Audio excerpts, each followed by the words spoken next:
Je suis Jacques de la Rosière, je suis un ancien gouverneur de la Banque de France, j'ai dirigé le Fonds monétaire international, la Banque pour la reconstruction et le développement, et je suis un auteur de livres d'économie.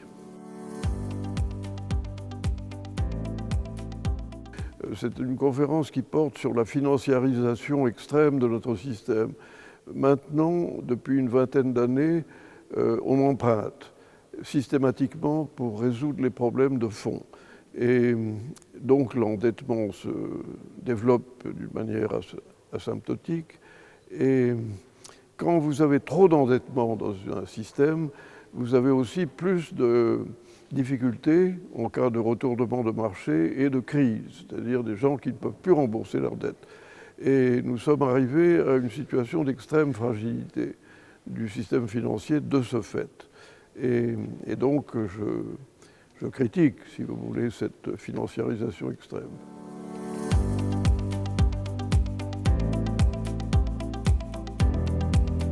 J'ai trouvé que c'était très sympathique parce qu'ils ont d'abord écouté sans aucun bruit ce que j'ai dit, et ensuite ils ont posé des questions très intéressantes, très valables, et j'ai essayé d'y répondre. Mais j'ai trouvé que la participation était très active, et ça c'est bien.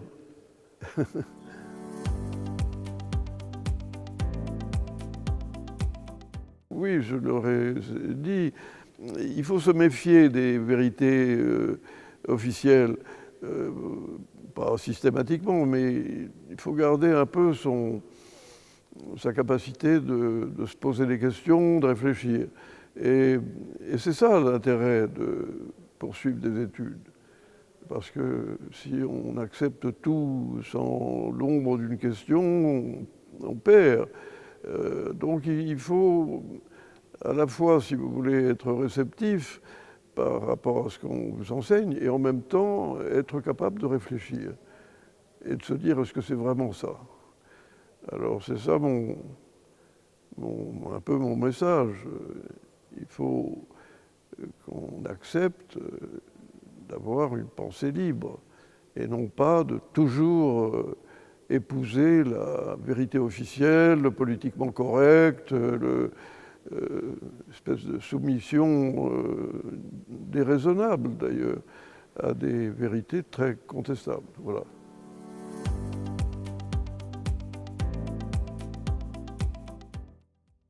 Je pense que nous avons de grands défis devant nous, le défi de l'écologie, du changement climatique, de la révolution énergétique. Ces défis ne pourront pas être relevés avec le paradigme actuel, parce que le paradigme actuel ne permet pas de mobiliser l'épargne longue vers des projets à risque, qui sont ceux dont nous avons besoin. Et donc, je dis, si nous continuons à nous endetter, à faire des placements à très court terme, à privilégier la valorisation boursière par rapport à la réalité de la valeur ajoutée, si nous faisons ça, nous allons louper tous les défis écologiques et énergétiques qui sont devant nous, tous. Donc il faut changer le paradigme. Et c'est donc un message un peu révolutionnaire que je vous dis, mais il est fondamental. Alors évidemment, si on n'accepte pas ma vue de la financiarisation, on n'est pas très intéressé, mais cette vue n'a jamais été contestée. Alors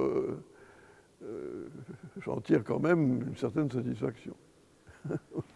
Voilà.